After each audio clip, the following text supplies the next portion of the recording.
get some viewers on there.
We're off and running already, aren't we? We're running.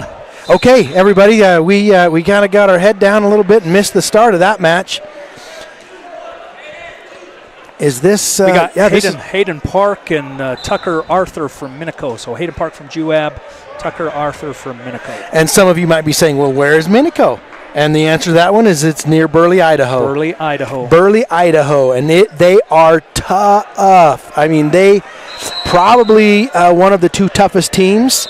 And I don't know all the teams, but, Porter just – Hayden Park just got put on his back heading out of bounds. But they didn't give any points, it doesn't look like. From our vantage point, we cannot see the score from the scorer's table, but we're looking at track wrestling right now to kind of follow up on the scores. And of course, sometimes that's a little bit delayed. But right now, 5-1 in favor of Hayden Park, who kind of took it to him right quick off the whistle. And Tucker got a reversal, so it's actually 3-5 right now. And Tucker's got legs in, and he's cranking on that other leg and trying to get Hayden over onto his back, and Hayden's showing all kinds of grit right there, just so you know. That's not comfortable, as you can well imagine. But finally, Tucker Arthur gets Hayden's back exposed enough to start scoring back points. Back exposure basically means if your back is angled towards the mat at 45 degrees or past that, right? And you'll watch the ref, he'll swipe his hands, and that's indicating, hey, your back is exposed. I'm starting to award back points, and you can get up to 3 back points. In high school wrestling, you can get up to 3 back points, as little as 2 if the ref swipes his hands at least twice. So you got to swipe twice to get 2 back points, but you have to swipe 5 times, or you have to get 5 swipes to get 3 back points. So just a quick update on the score. We're 5-5. Hayden 5, Tucker 5. Weight 144 is where we started this round. Okay, so the ref did give him some back points as they went out of bounds there because Tucker Arthur's body, he was still in bounds. Hayden was out of bounds. So the scores, tied right now. And there we go. Hayden got him high and sucked him down, and then and got a reversal and is looking at back points pretty quick. And there he's getting back points. You can see the ref swiping his hands, and he's got to pick that. Hayden's got it tight. Oh, there's a pin. There we go. Nice way to start the duel by Hayden Park. Hayden doesn't mess around, by the way. He's a little gingerly walking off on the mat there. I think when he was in that move on the bottom and he was trying to stretch him to pull him over, that, like you said, that's not easy. That's not fun. Yeah. Okay, up next from Minico, Brody Otley versus Mr. Porter Anderson from Juab. according to Track Wrestling, both seniors. All right. Porter kind of was snapping ahead and inside trip attempt by Brody, and he gets it. And he's trying to go feet to back, but Porter is doing a good job of getting back on his belly. And you can see that Brody's got a leg in, and he's lifting. See how he's got that inside leg scooped up with his leg? That's called a Turk. And he got two back points so far that will be awarded. Okay, they're out of bounds. So the ref waits until that particular hold that he's using to get back points is released before he awards the back points. That's why you're like, why isn't he giving the points yet? Well, it's because the wrestler still has the same hold or move going on. All right, back to the center, back to action. Porter went up on his feet, fighting hands, went back down on the mat. And Brody is doing what's called kind of a spiral ride there, but kind of, and he's got that leg scooped up in the back. There's a little roll-through move he might be thinking about right now, and it is. He's looking for that. Yep, there it is. And he... kind of that cheap tilt. Yeah. I think they call it something. I think some people call that a Merkel or something. I don't know what that's. They call it different things in different places, but they did award him 2 points. They got 2 back points out of the deal to put him ahead. 6-0. 6-0. Wow. End of period 1.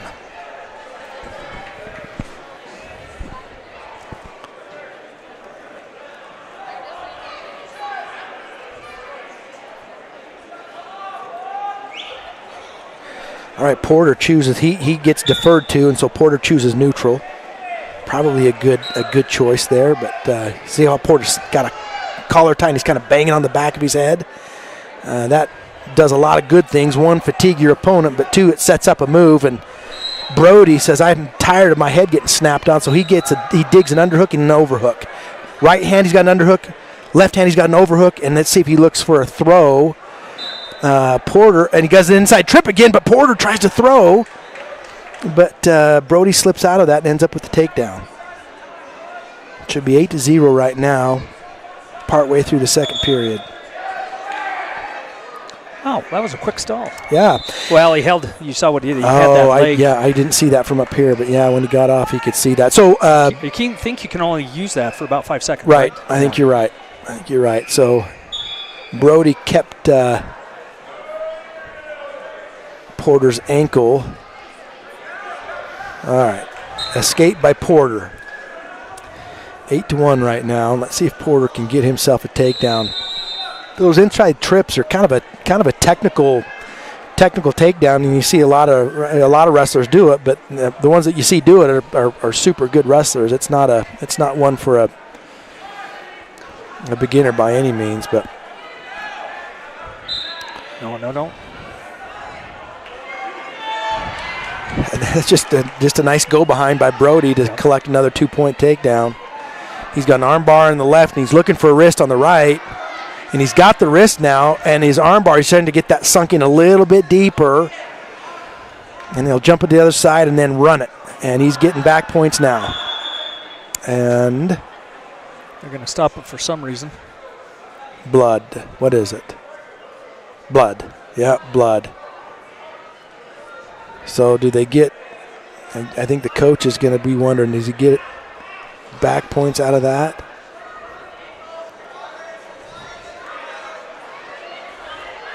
Yeah, that was interesting. They stopped it, and I know they don't like you wrestling in your own blood, but that I don't see that often. Yeah. Usually they'll. There's a. It's rarely applied, but I thought there was a rule that if they stop it, and you were gonna get pinned or could potentially just have been almost getting pinned, but they take you off your back because of something like that.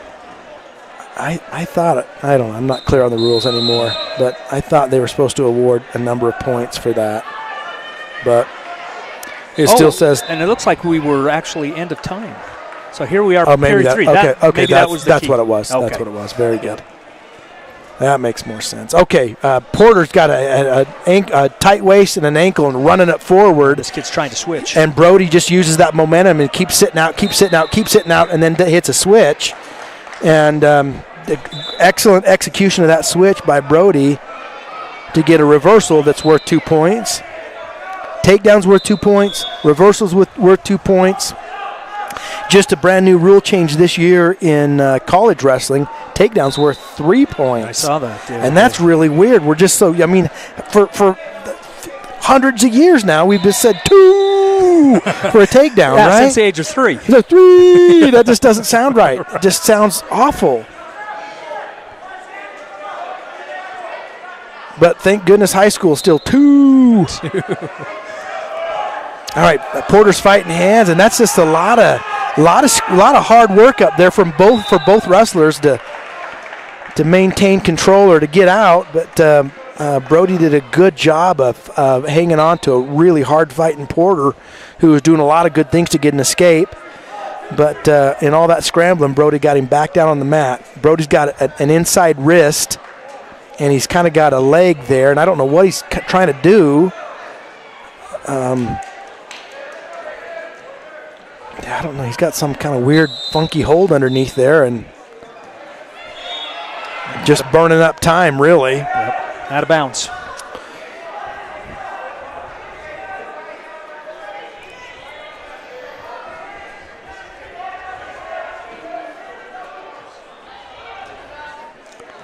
All right, back down. Porter's up.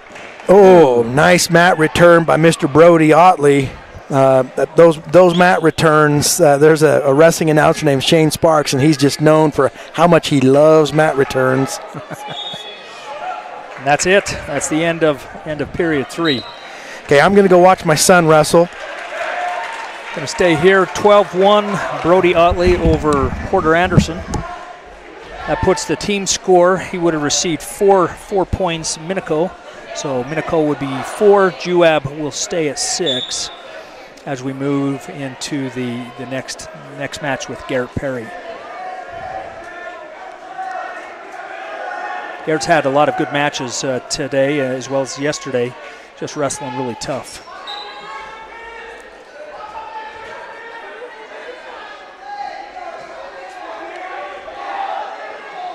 So we have Andrew Ball from Minico.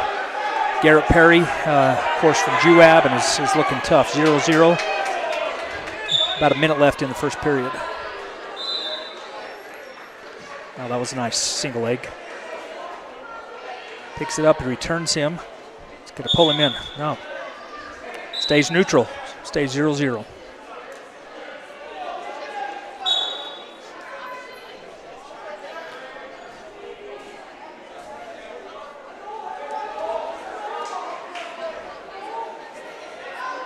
Again, just hand fighting in the center of the ring, center of the mat.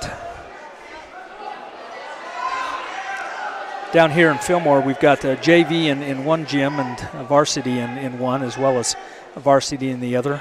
But we've been on this mat all day and will remain here for the next 2 duels. Nice. 2 takedown for Garrett. Came around the side there.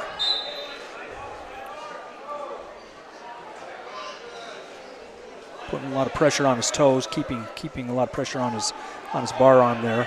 Just a few seconds left. Keeps him. All right, the mat is stopped. They award Andrew Ball 1 point because of how Garrett took him to the mat.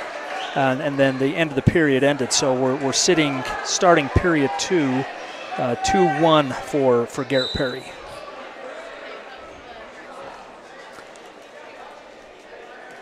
I know if Jason was here, he would indicate that in freestyle, that would have been a legitimate move, and it would have taken him straight to his back. But in folk style, it's got to be returned just a little softer.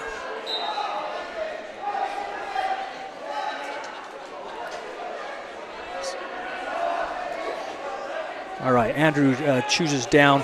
Garrett is on top here. beginning of the second period. Andrew is trying to scoot. He does, and he gets a reversal. 2 points for Andrew there. Score 3-2.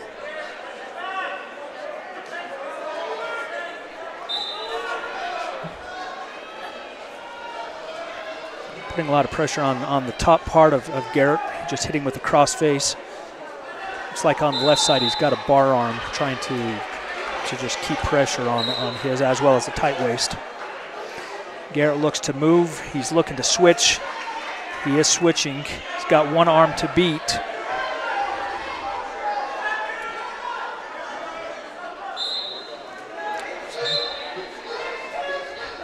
Andrew has Garrett's leg caught underneath. That's why he's not able to get around him as quickly as much as he would like. As long as Andrew holds on to that foot, Garrett's going to have a hard time coming around, in which he just awarded him 2 points. So we're sitting now 4-3 with about 30 seconds left in period 2. Right now they're trying to position for hand control. Garrett grabs the wrist. Again, he just has that foot that is stuck. He can't get loose on the left side. Coming to the end of period 2, both wrestlers are just kind of stopped, and that's where it will end in period 2. So here we have Garrett is 4, Andrew Ball 3, beginning of the third period. Garrett decides to choose down. And so he will go down beginning of the period 3.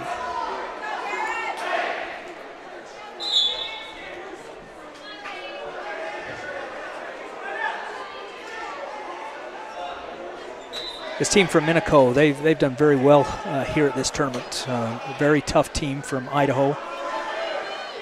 So it'll be interesting to see how they do against our mighty Wasps.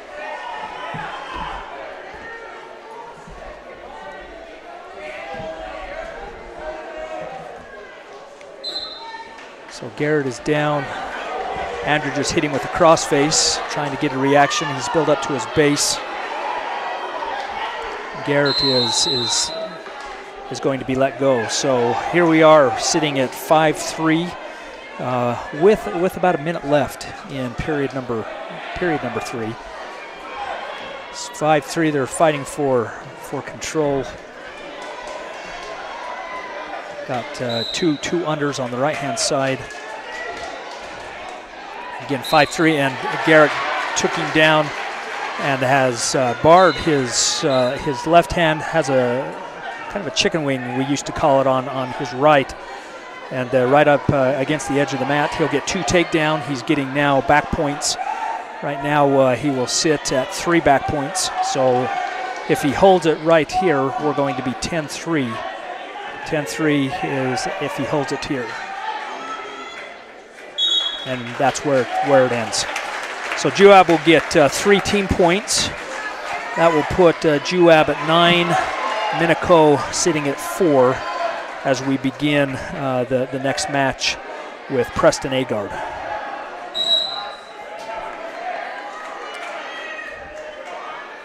Now that was a great match. Garrett, when they were in neutral position, was able to take him down and take him right to his back, score 3 points for a total of 5 points in that move. So here we have Preston Agard. He is wrestling Paxton Twiss from Minico. Towards the edge of the mat.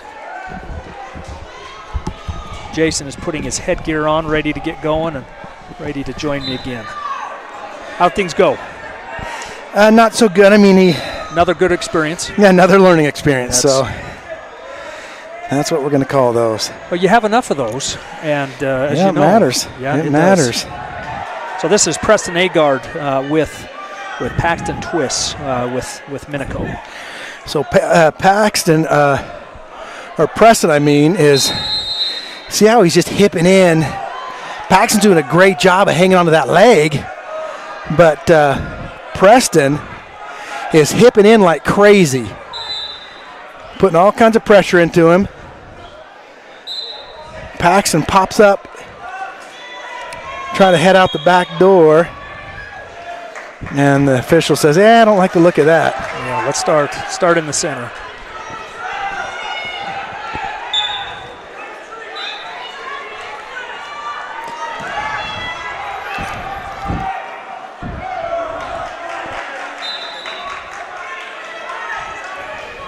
Yeah, hitting him with that crossface there. Yeah, and Paxton's got an ankle, and he's just going to hang on to that and see how he slips that over his head. Oh, what? The official gives Preston a takedown there, and I would... Coach isn't going to like it. He just doesn't like that. Yeah. Coach for Minico. Why wouldn't he like that? Tell us a little bit. They had, neither one of them had established any kind of control whatsoever, I think. And so that's his argument anyway. And I'd be surprised. In most cases, I think, obviously if it's a subjective thing, every official is a little bit different, but I think most officials would probably agree with the coach, the Minico coach right there. That's just a scramble situation. Nobody had established control yet. Yeah. When you got your foot, if you're the top guy there and your foot's cranked out in front of the other guy's head and he's hanging on to that, you got to be back behind to get, you got your head. You got to have your arms underneath your opponent's arms. You got to have your hips back behind, and to have full control. Yeah, to have full control. Yeah. And I mean, there's some subjectivity to that, but I think most of the time that one would not have been awarded. But in this case, why complain, right? Yeah. So it looks like they're staying with it. Yeah, they're sticking with it. Staying 2-0. Preston at the beginning of period number 2. Preston's on bottom. Hand fighting. Now watch Preston though. See that? Look how isn't that amazing? So what Preston did is he stood up back in our day, we were taught to step up with that inside leg and get up and fight hands. Yeah. And you see a lot of wrestlers now, you watch Preston, he turned up on his outside leg, kind of pivoted, and then let some momentum and some pressure push him up. And then instead of fighting hands, he was reaching back behind and blocking hips. Yeah. And then as soon as he felt enough of a gap, he just kind of sliced through into a little hip heist to turn in and face his guy and got himself an escape there. But Paxton's in on a leg. Preston's kind of got an ankle there and looking for a crossface, but he can't right yet. Now he's doing a cross-faced kind of a dump. Now he's got more.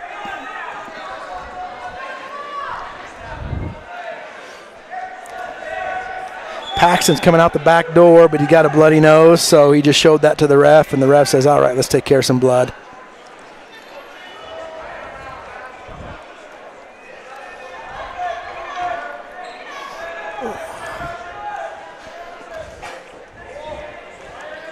Gonna have to take a breather during this blood time. Getting ourselves all worked up for nothing. I tell you, my heart rate, we're up to about 145, 150. So we should have one of those exercise belts on to give us some points for our heart rate. How many calories we're burning off. Trick it into thinking we're working out. We're almost exhausted. I know, this is a hard day. Jeez. I think even my Apple Watch is counting all this movement for exercise. So by the time I'm done tonight, I'm going to have my full 30 minutes in, full 600 calories burned. Nice. So it's going to be, it's going to come as a win.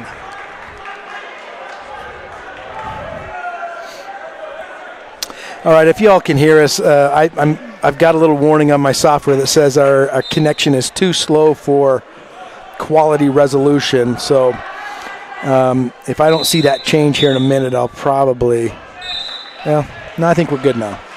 We're good now. Back and roll. Yeah. Okay, nice little shuck by Preston Agard to just take he just stole that takedown from Paxton. Paxton does a little leg slip out of there and in on a takedown himself. That's a quality takedown that should be in the highlight film for the Paxton Twist family. Great wrestling by both these guys. So we're sitting at 5-2 starting period number 3. Yeah. This one's tight. This one's tight. Yeah, good matchup between these two guys. Their styles fit well with each other and makes it nice for the rest of us watching wrestling.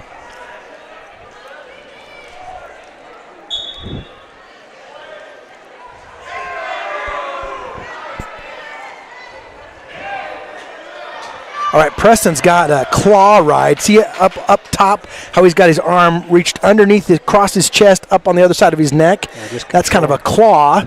And then he reaches in the crotch and just dumps him like that when he stands. There's all kinds of weird pressure you can get put on a guy with that claw ride. I never felt really confident in it. Yeah, it just felt like I was too high. Yeah, it just felt goofy to me, but man, it's used really well by a lot of great wrestlers. Oh, wait a minute. And Paxton tried to do that little tricky trip there, and Preston says, you know what, I'm going to pin you instead. Yeah. He snuck through, hooked a knee, and then just pressured in and got himself a pin over Minico. By the way, everybody, if you were to ask me before any of this happened, I think the toughest team in this tournament right now is that Nevada Slam team that we watched yesterday, and they've got 2 or 3 guys that are nationally ranked on that team. Yeah, they're tough. And every weight was tougher than nails. Yeah. Minico was in my mind probably the next toughest team, just based on what we were seeing and hearing. And so Juab's doing a fantastic job right now of wrestling a great team. I mean, Minico is tough. They've traditionally been pretty tough. One of my best buddies from BYU was a Minico wrestler. Oh, he was. And if you guys are from Utah, you would know him. Brian and Don. Well, Don Van Tassel is a buddy of mine that wrestled for Minico, and his cousin Brian. So, and Don's kids wrestled, I think, for Salem. Okay. A lot of them, but anyway, tough wrestlers. Now, during the break, we learned a little more about Benedict. Benedict is here against Kyson Anderson. Benedict, we've got liberty to call him Benny, X, BX, and Benedict. Yeah. Just if it's on print, spell it out. Otherwise, call him what you want to call him, pretty much. And we heard this from Mama. Yes, we heard it from the source. We also heard that there's several of you from Iowa and Kansas watching. So thanks for jumping on board. This is part of the reason why we do this, is so that family members from anywhere in the world. You took him right to his back. Sorry, we're not paying attention. We're just talking about him so much. But Benedict is putting the heat on poor Kyson Anderson. Yeah, he's tough from Minico. And Benedict is he's not gentle. You like respectively not gentle. Yeah, and that's wrestling's supposed to be hard. It's supposed to be violent. Not poor sports, but it's supposed to be violent. And what you do, you should do it hard and kind of violently, right? Yeah. Well, you certainly want the other guy to know that you're there. Yeah, Bill Zadek is one of the Olympic coaches. His brother Mike Zadek, both of them wrestle for Iowa, and they're kind of the epitome of Iowa style of wrestling. And Mike Zadek, my boys went to a wrestling camp one time and with Mike Zadek, and Mike he's just walking around with this grumpy look on his face, and no matter what, it's just a practice. I mean, it's just a camp, but he's got this mean look on his face, because if it's wrestling, it's competition. It's serious. And he was screaming at these guys. There was a big camp, and he's screaming out, "This should look like 1 degree away from a fist fight. 1 degree away." And Benedict, I think, is a good example of kind of this Iowa style, gritty, almost like a brawl kind of wrestling. And I mean, look at him. I wouldn't want to tangle with him. Oh. Shoots in on an inside, a right side head inside single, but the guy was out of bounds, and so Benedict kind of adjusted and shot in again, and Minico was just kind of riding the edge of the mat there, and Minico got in deep, and Benedict responded with kind of a chest wrap. That in freestyle probably would have scored him some points there, but in folk style it just neutralized his Kyson's movement. And now Benedict. Benedict just gutted that one out. I thought Benedict was in a tight spot, but Benedict wasn't. He wasn't panicking.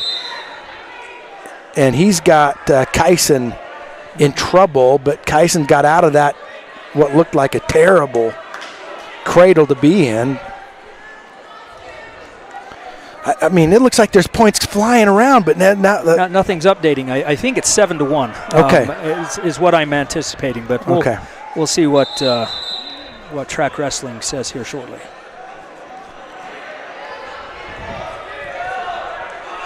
All right, Benedict is just putting all kinds of pressure on Kyson's shoulder. That arm bar or half, I can't tell exactly what he's got, but you could tell there's a lot of pressure on that left shoulder, and time runs out. So we're going to be sitting at 9-1, end of period 2. He got 2 back points there? Two more. That looked like it should have been 14 back points. Right, he was on his back for a long time. Okay.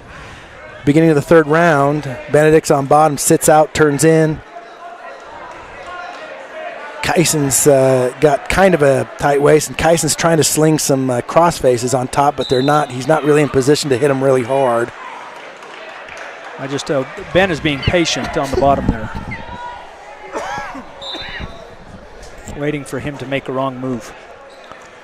Yeah, Ben doesn't need to worry. He could just score some more points if he wants, and he does. He gets an escape for 1, so that's 10-1 right now. So, by the way, we're in the major decision category. So if this match ends with this score, Benedict earns 4 points for Juab, team points.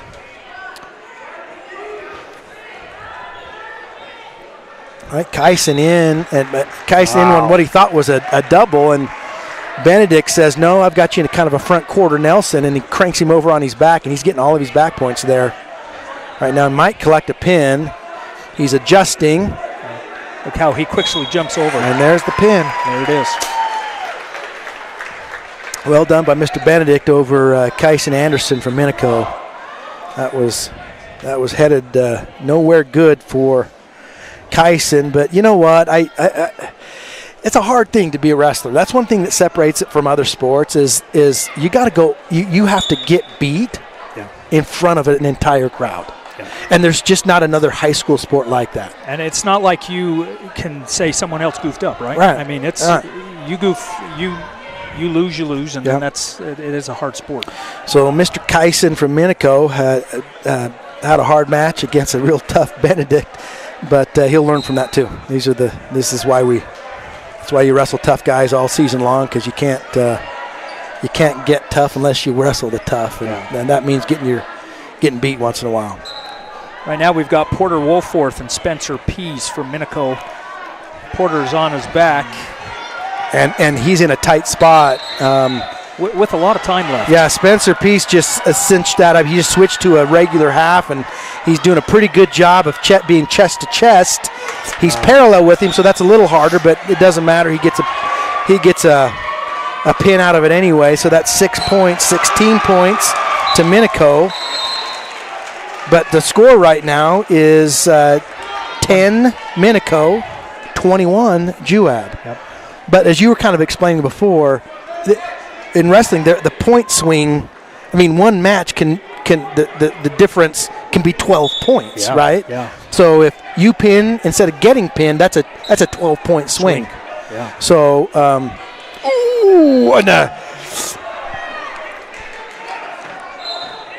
the Juab wrestler, I can't. We've got Staten Shepard. Staten got kind of pushed onto his heels a little bit.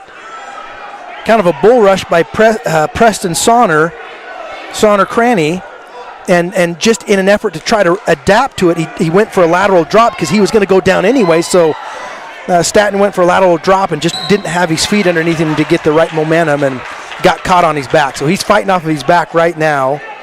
Preston Sonner Cranny is a junior and has got Staten in a bad spot right now. We learned in the previous duel that Staten, even though in track wrestling says he's a freshman, he's not. He's a junior. And Staten just got pinned. So now the team score is 16-21 in favor of Juab.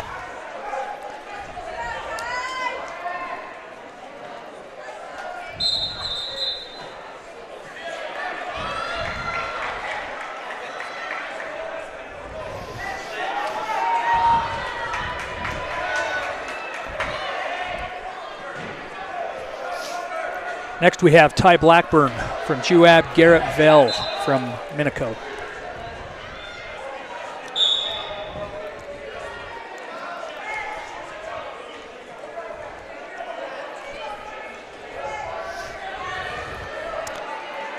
Garrett in on something, and Ty is just moving like a big guy's not supposed to move. But they head out of bounds. They still neutral? Or did they? They awarded. Yeah, they awarded that takedown to Garrett, which is okay. Garrett's trying to tight waist Ty and chop on the right side, tight waist on the left, chop on the right, and then he hits him with a crossface.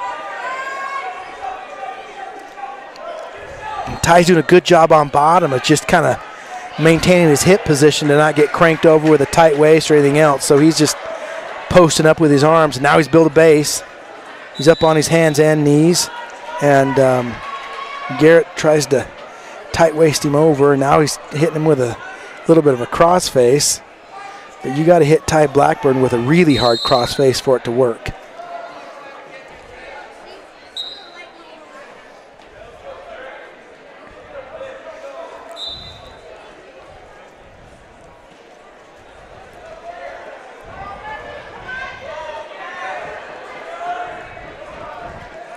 All right, Garrett's got, it looks like an arm bar. I can't see from this direction how tight that is, but arm bar on the right and a wrist on the left.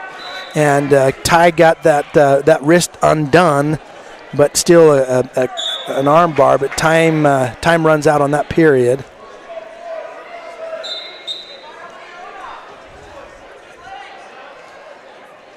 Garrett from Minico wins the toss and he defers. Ty says, let's go neutral. And Ty's pretty agile for a big guy. He moves. And so it's one of the things about a big guy is you got to know that the guy you're wrestling doesn't want to shoot underneath. He doesn't want to take an ill-advised shot. I mean, it's tough knowing, hey, I'm going to shoot a takedown on this guy, and if I screw up even a little bit, I got 250 pounds that I got to fight through just to get back to neutral even. So and Ty's so quick that you miss it, he'll just run right around behind you. Yeah, he's pretty athletic and Garrett, I'm sure Garrett's quite a bit smaller than Ty is, and so Garrett, I bet you, is not terribly anxious to shoot underneath all that.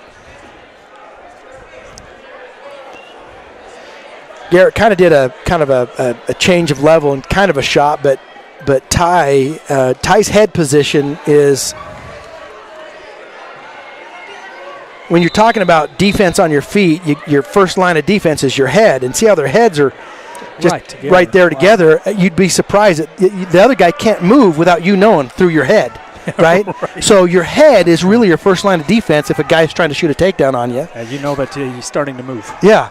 And if he gets past your head, then your next line of defense is your hands, so underhook and crossface and all that kind of stuff. And if he gets past your hands, then your last line of defense is your hips. And you got to hip into him like crazy and add the fact that you're wrestling a guy that weighs 280 pounds maybe, and all of a sudden head, hands, and hips, like you're going to get if you make it through head and then hands, and then you got to face the hips of a 280-pound guy, I don't know. That's a hard thing. You're feeling it. I don't want to face that. All right, Garrett's on bottom. Ty on top. Is this third period? Third period, yeah. Okay, so Ty's got some work to do. He just let him go to give Garrett an escape, so another point. So Ty's got to go. He's got to get 2 scores, right? Ty's got to get 2 scores, and that means a takedown and then back points, or he's got to go feet to back, right? So he's got to do some kind of a throw to instantly get a takedown and start getting back points. So, and I don't put it past Ty at all to get a throw, but let's see what he's aiming for. He's got a collar tie with his left arm. Trying to pull that Garrett's hand off from the back of his neck. Did there for a moment.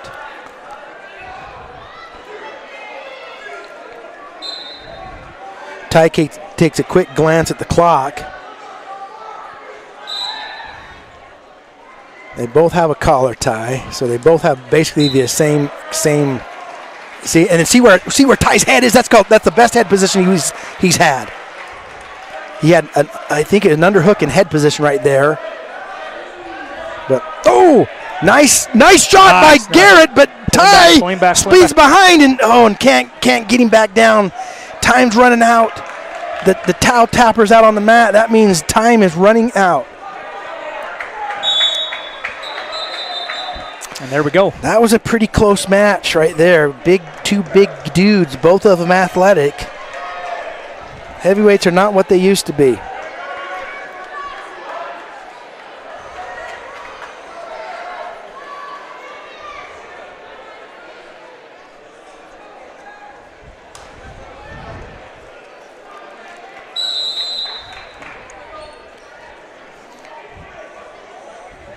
So 106. Starting at the beginning.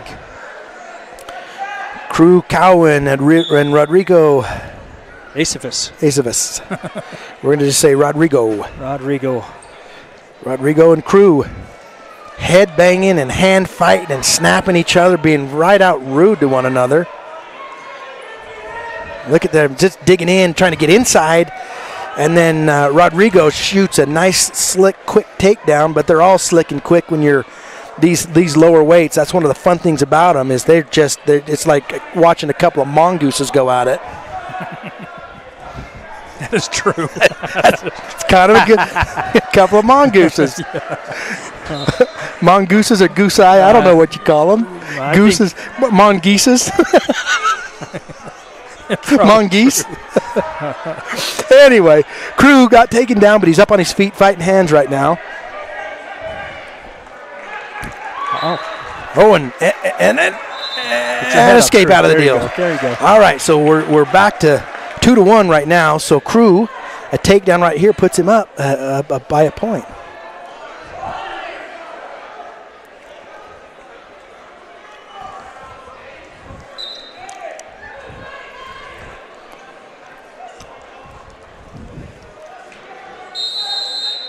Ooh, nice shot by Rodrigo. Yeah. A picture-perfect fireman. So if you're Rodrigo's mom, cut that one out and slice it into a highlight film. That was a nice-looking takedown.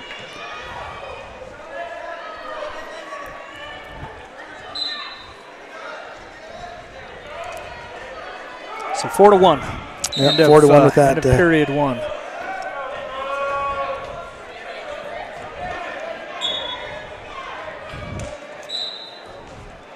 Okay, Rodrigo's up on he went quad pod and then he's up and fighting hands, and he peels those hands away and slicks out of there, and does kind of a head tap and then shoots, and that's just a distraction. That head tap doesn't do much except make you blink, and that's exactly what Rodrigo wanted. That's what it got. Because while you're blinking, and oddly enough, the timing on that is crazy, but yeah, you slap their head or tap their forehead and everybody blinks, and that's when you shoot. Yep.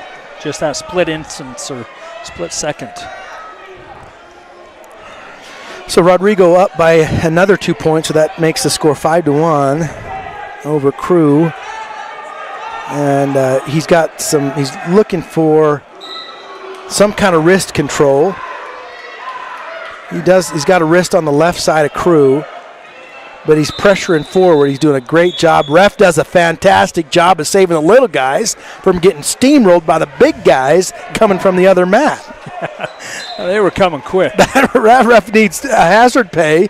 He threw his body in between those. He was going to take the injury, not the little guys. Actually, that was pretty cool. Whoa! Rodrigo he just launches him in a souffle type fashion in freestyle wrestling. He took him right to his back. The match would have been over, but not in folk style. And that may have looked malicious. I don't know if it was or not. We don't know.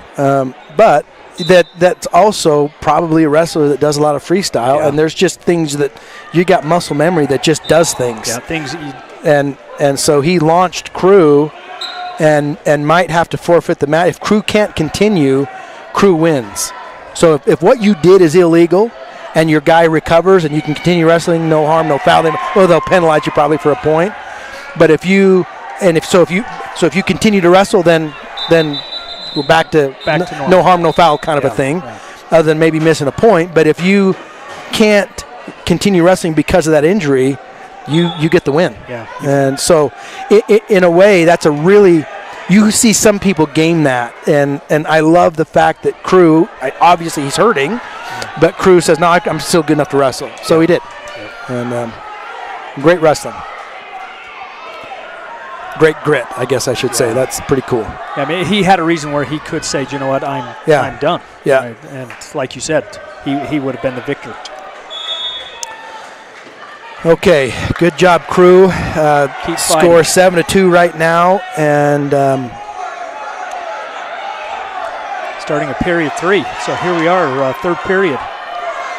And Rodrigo is doing an optional start, and people say, well, why the heck does he do that? And that's because he's just going to cut him loose, but he's going to push him and maybe shove him a little bit, or just do a weird start to throw him off of his game. And he did. He went optional start, but went right down to a normal ride from the top. He's got a wrist controlled underneath Crew, and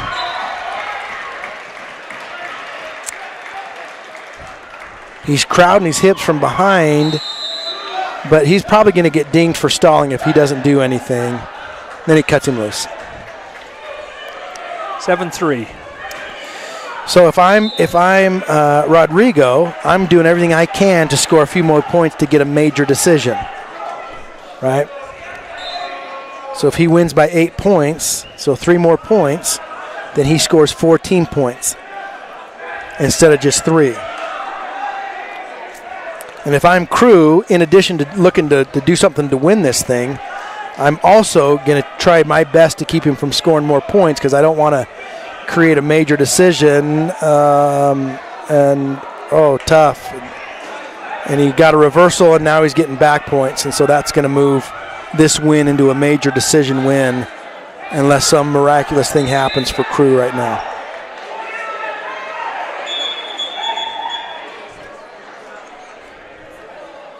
Three near fall, and then he's going to say 1 point for Crew because you're not supposed to grab the chin. Now, in that setting, I think you could. I don't know. Coach Holman wants to chat with the... Yeah, he's not very happy. He was yelling from the sidelines a couple times before he stopped the match.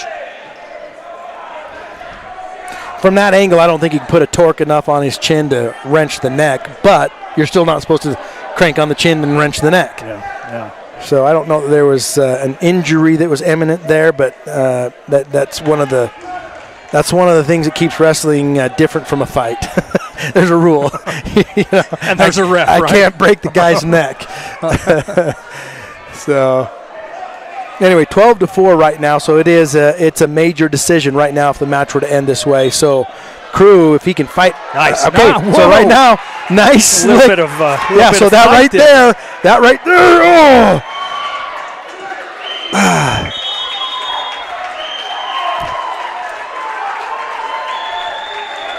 Hey, that was some fight. Yeah, you like to see some spunk right there. Yep, that was. And Crew definitely showed some spunk and against a real tough Rodrigo. All right, so at what weight are we on right now? You saw that. So we're at 120, heading into 120. You saw that Juab had to forfeit there, and that was because of. Yeah, we just learned Jiggy Blackett hurt his knee, tweaked his knee a little bit. So just out of caution, they're not going to have him wrestle the rest of the day. So that's 6 points. So team score right now, Minico went out ahead 29 to 21. Yeah. Sheesh. Drake Johnson for Juab Wrestling next. Just waiting for things to be updated, and we'll be able to announce who he's wrestling. Slick slide by Minico with a hurt elbow, and to get a takedown on Drake. Yeah. Cooper Stimpson from Minico. Awesome slide by there. And you can see his elbows bandaged up pretty good. It's pretty easy in wrestling to hurt elbows. All kinds of things that are going on now to hurt elbows. Elbows, knees, ankles. Head, shoulders, knees, and toes, right? Get them all, yeah.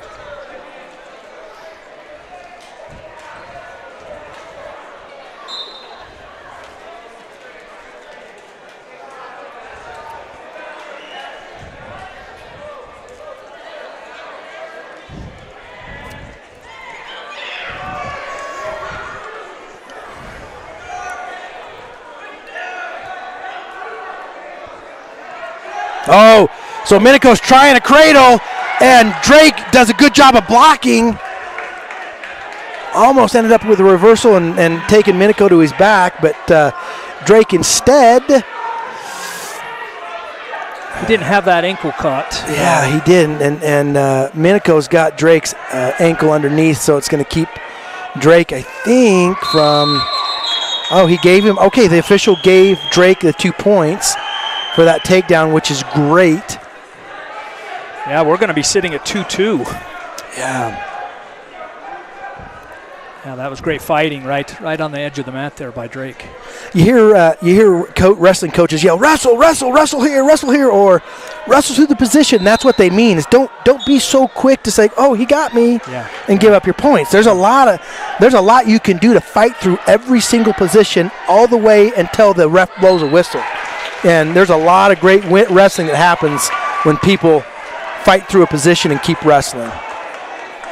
He's got a tilt on him right here, trying to put him in a half. Got it to bar on. Oh, he's putting a big bind on Minico. Yeah. Oh, that was a tight when he had an arm bar on the left. And there's a pin. There we go. That's going to get us just a little closer. Juab is going to be at 27-29 for Minico. So that puts us a little closer. Okay. Drake needed that. Juab needed that. Yeah, good win, Drake. Yep, Drake put Juab within striking distance. All right.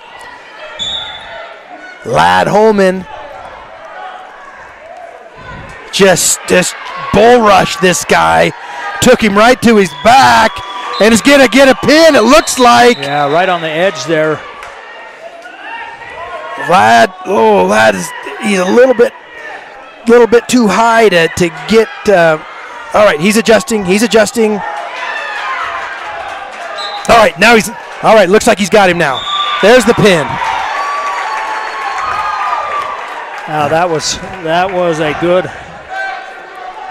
Lad just went at him like a badger. Puts it 33-29.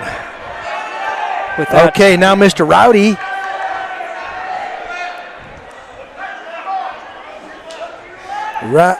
Rowdy against, they haven't updated the. No, not yet. Lad was too quick for him. Landon wrestled Landon Smith is who Lad wrestled. We couldn't even get that out of our we were just mouths before he had him on his back.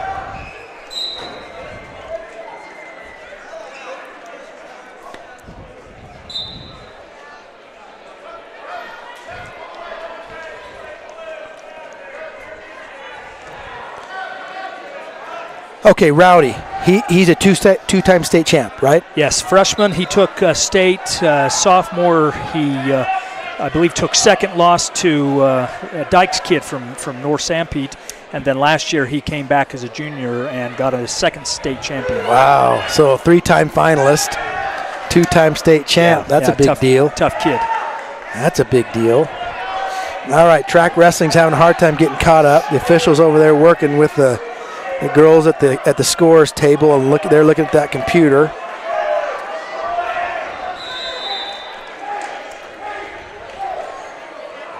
And they're saying, oh, they sent the wrestlers back to the corner. Coach Holman's coming in to save the day.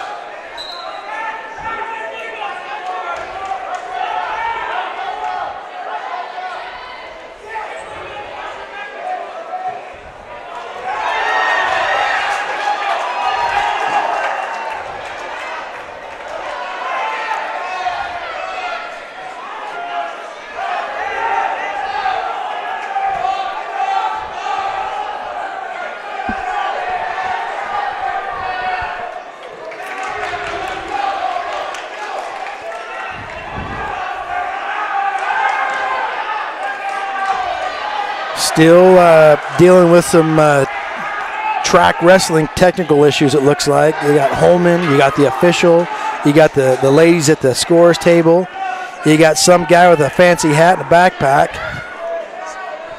Saying, hey, how can I help here? Yeah, it's like, just let me get my hands in there. I think they're looking over to Millard's coachings to see if we can get some help from the tournament runners. This is what we're looking at right there.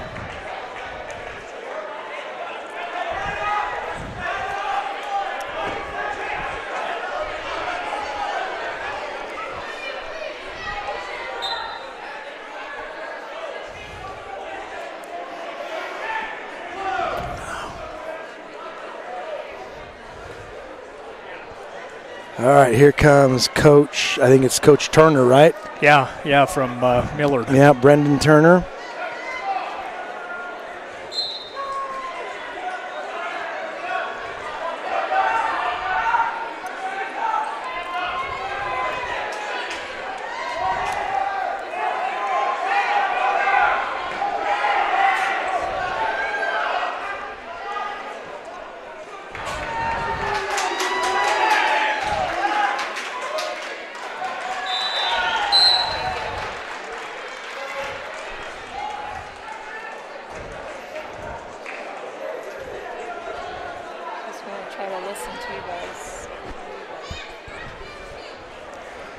All right, what are they going to do?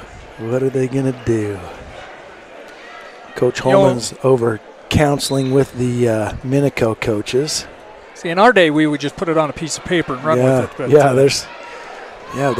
they actually started wrestling long before computers existed. I think they could do it by hand if necessary. I think we could figure this out. If necessary.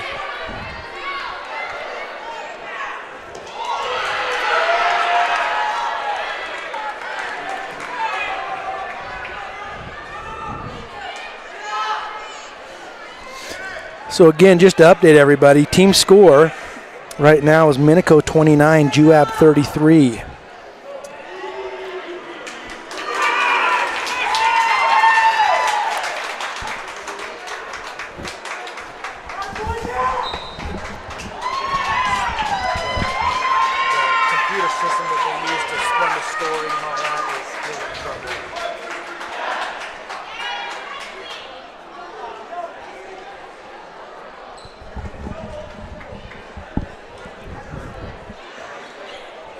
All right, there's a big heavyweight on the opposite mat from the mat you're looking at, the one with the white center.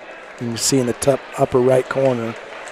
Big athletic-looking heavyweight. Hurt his knee, and he's being basically carried off. And you hate to see injuries happen in any sport, because you just know how hard these guys have worked to be where they're at. So hopefully that's not a long-term injury, but it didn't look good. That kid looked like he was from Pleasant Grove. So Pleasant Grove heavyweight. That's what that G stands for, huh? Yeah. Grove.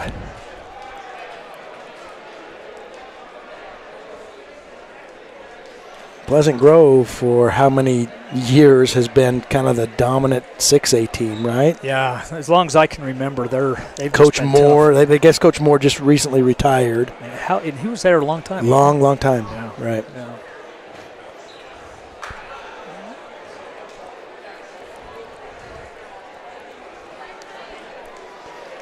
All right, Rowdy's got his warm-up top off, and he's kind of pacing, trying to stay warm. He doesn't look too nervous about anything. Coach Turner back. No, he didn't come back to this table. He went to another table. It may be an issue with all of track wrestling. Now that you've mentioned, thank you for. I now just scanned my own eyes back, and every mat stopped right now. Every mat stopped for a minute, yeah. So I think what we're doing is we're printing paper bout sheets like the good old days, and we're going to get wrestling again. So we'll do our best to keep track of the score while we're going here.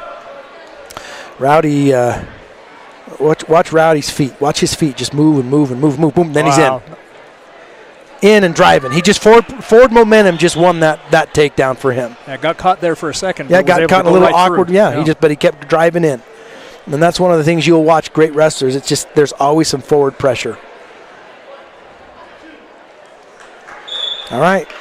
2 takedown and 2 back points from a tilt. They go back to the center of the mat, and Rowdy, with just blinking, and he's ahead 4-0. All right, Minico wrestler sits out, turns in, and Rowdy does a good job following that. It's broken him down. Minico's trying to keep his base underneath him, but Rowdy's got a wrist control underneath, and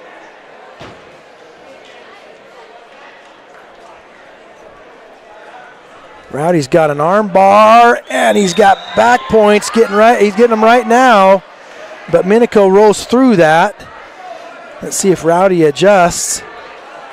2 back points for Rowdy. And then he goes right to a tilt. He didn't even. I mean, that's one of the things that some of these elite wrestlers are just acutely aware of. Is the best time to score is the moment after you just scored, because everybody just instinctively thinks, oh, he's going to take a breath, reset just a little bit. No, Rowdy went right to another back score pinning combination, and I think he's.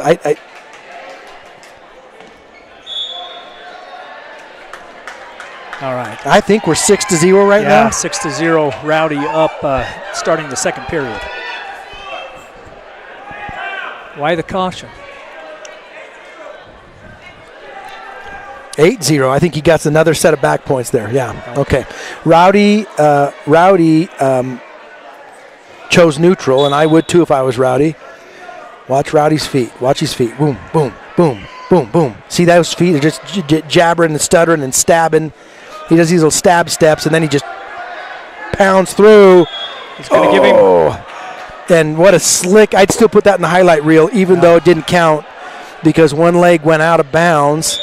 I like college style better. If your big toenail is still in bounds, that counts. Yeah, they would have given him 2 points there. Yeah. Just again, forward momentum, going. He hooks a leg, a little trip, and then just keeps pressuring in, and Minico tips over like a tree.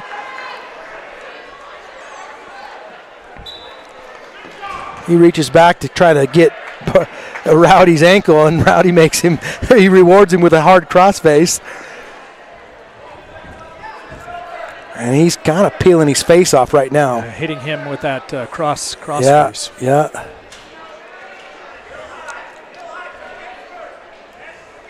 Hey, brother.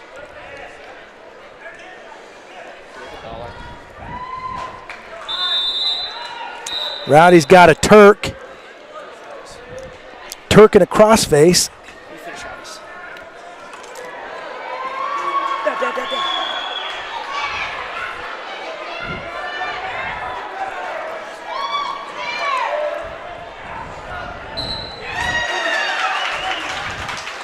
Rowdy's getting back points galore. Lets him off, gets his 3 back points. And end of the period. Yeah. So we should be 13 to nothing. So again, remember, if this match were to end right now, it would be considered a major decision. Rowdy would win 4 team points. But we got another round to go, and Rowdy wants at least a technical pin. So if he scores 2 points, like if he gets a reversal, it's over. Yeah. Because that puts him 15 points ahead.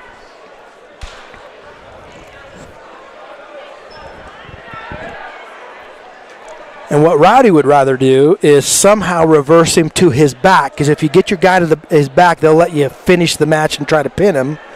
But if if you just score 2 points and you don't have him on his back, and if you're 15 points ahead and you're not in a pinning situation, they call the match a technical pin, and that's 5 team points. All right.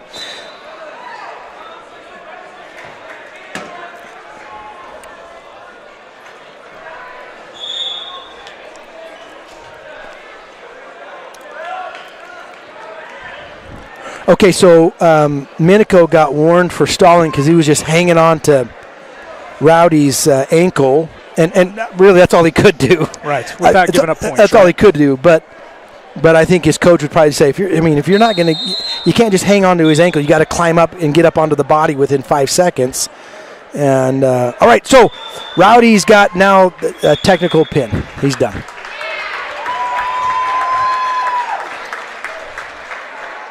So that's 5 team points. So team scores 38-29 right now. I think with one match to go. So there's one to go. So in other words, Juab's got it locked up. Juab's gonna win this match today. We got Jet Shepard from Juab coming up. And because track wrestling is not working right now, we don't know the name of the Minico wrestler. So we apologize to any Minico fans. I will tell you, he looks tough, though. And he snaps Jet down and tries to scoot underneath for a shot, but they're back up on their feet right now.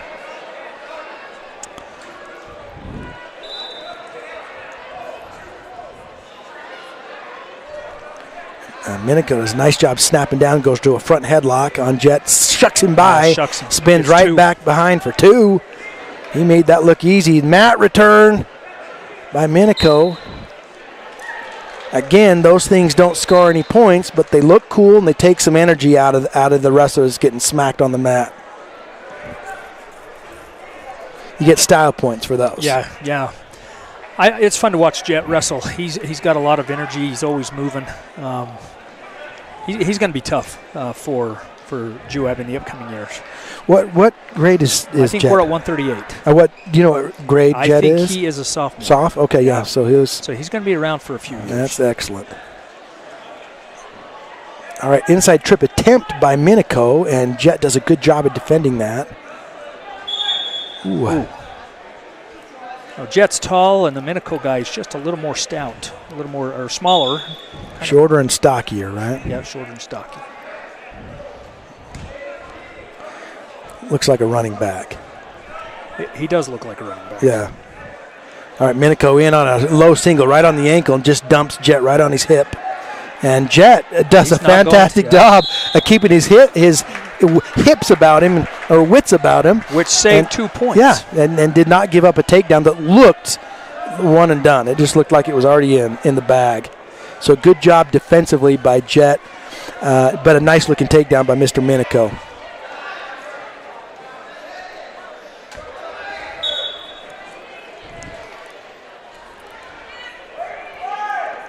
All right, Minico's got an arm bar, and they go. The ref stopped it for potentially dangerous, and I think it was because he had an arm bar. Was it just too high up the back? Well, it could have been that, but I think it was that Jet was up on his feet, and with that arm blocked, if they take him down, he doesn't have an arm to block. His head. Yeah, so you ricochet your head off that mat, and even though the mat's supposed to be soft, it's concussion city when you get slammed to the mat and you don't have any way to break your fall. All right, Jet gets 1 point escape. 2-1 for this match. Shot for a low single by Jet, but Mr. Minico does the same shuck by and just ends up back behind to collect his 2 point takedown. And he's got that was a weird position for Jet to be in, but Minico catches him and pins him. I think Jet was thinking he could just roll through that. Yeah, and it looked like he could just roll through that, but he did. He got caught. Well, that made the match closer. It was already close enough, but right now, team score, 35 for Minico and 38 for Juab. So actually a freaking great win over a super tough Minico team. That